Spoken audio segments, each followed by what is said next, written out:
Sesaat lagi Anda akan mendengarkan program Renungan Sahabat Seperjalanan bersama Pendeta Wendy Pratama. Selamat mendengarkan.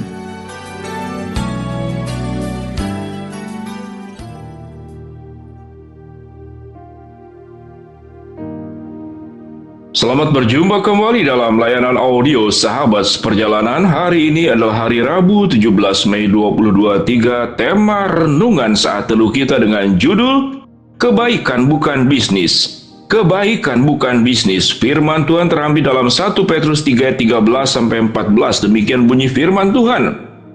Dan siapakah yang akan berbuat jahat terhadap kamu jika kamu rajin berbuat baik? Tetapi sekalipun kamu harus menderita juga karena kebenaran, kamu akan berbahagia. Sebab itu janganlah kamu takuti apa yang mereka takuti dan janganlah gentar. Mari kita berdoa.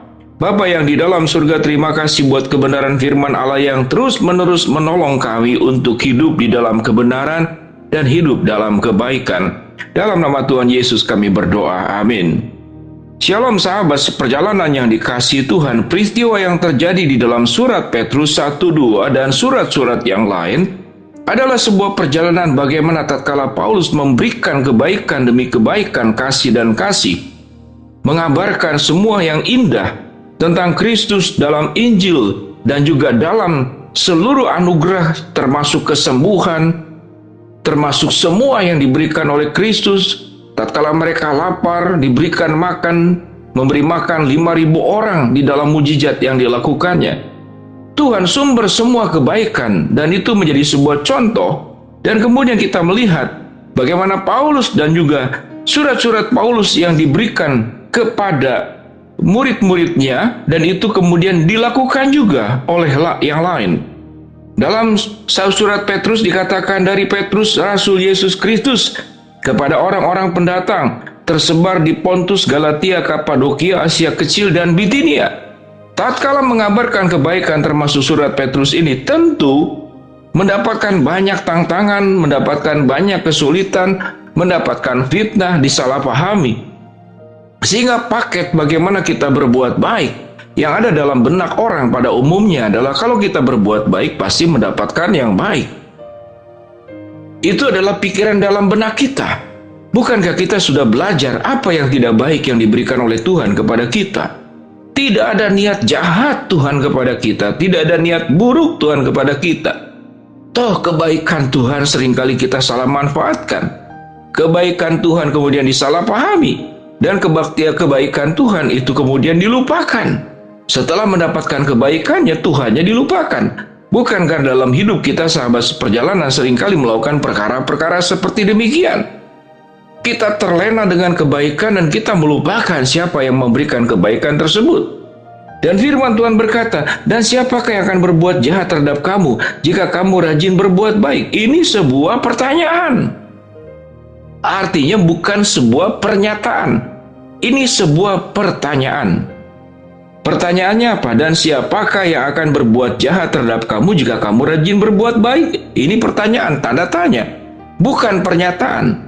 Kalau ini ayat ini bersifat pernyataan adalah kalau engkau berbuat rajin berbuat baik, tidak ada orang yang berbuat jahat. Itu pernyataan.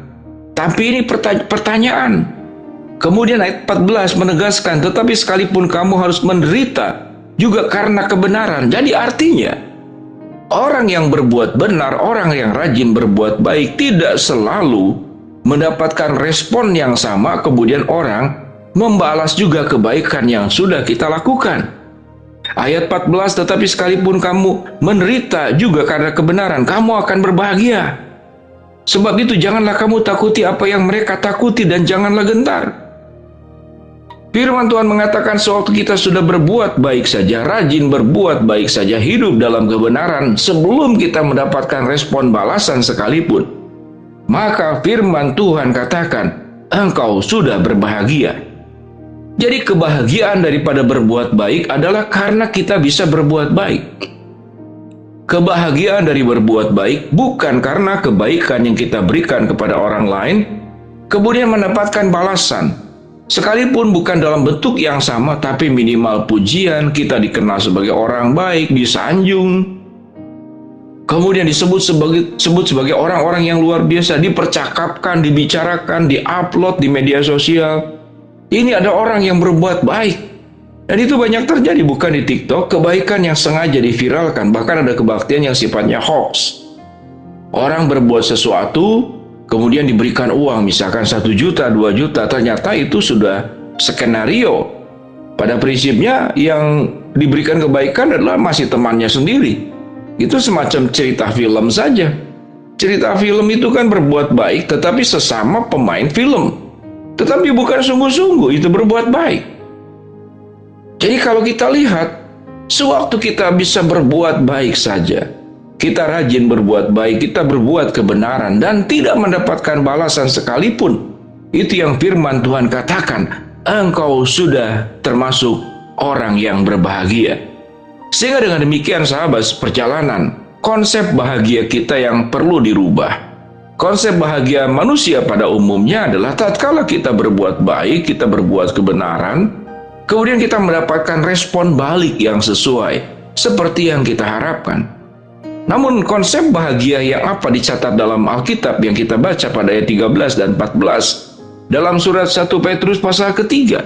Sewaktu kita sudah berbuat baik saja, kita berbuat kebenaran saja, maka kita disebut sebagai orang yang berbahagia. Artinya, kebahagiaan orang-orang percaya yang sudah naik kelas, yang sudah tumbuh dewasa, adalah kebaikan tanpa perlu mendapatkan respon balik.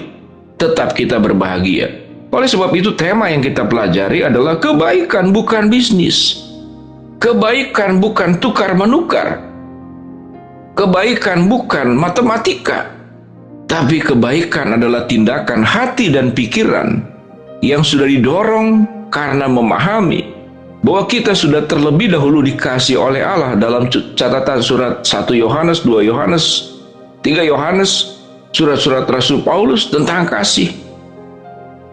Tatkala kita sudah mendapatkan semua kebaikan-kebaikan yang dari Allah, maka kita membalasnya, bukan mengembalikan kasih kepada Allah kemudian kita memberi Tuhan makan, memberi Tuhan jalan-jalan ke luar negeri. Tidak demikian.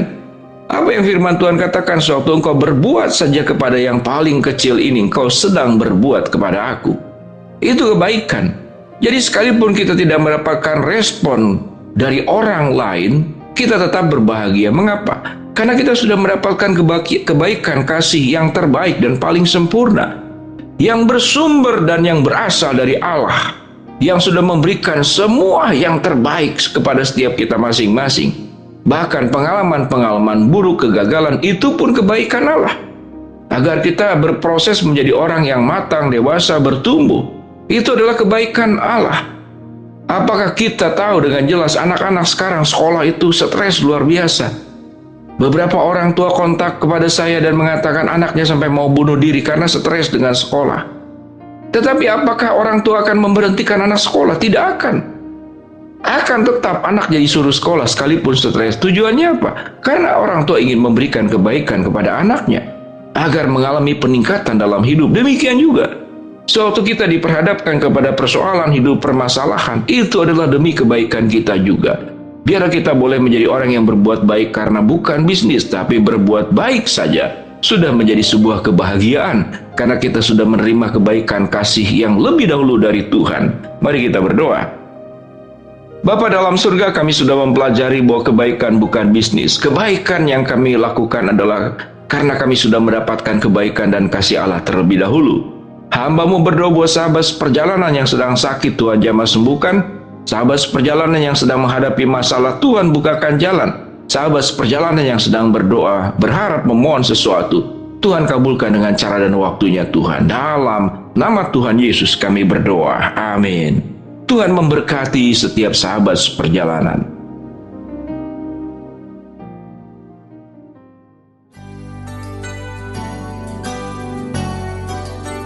Anda baru saja mendengarkan program Renungan Sahabat Seperjalanan bersama Pendeta Wendy Pratama. Terima kasih atas perhatian Anda. Tuhan Yesus memberkati.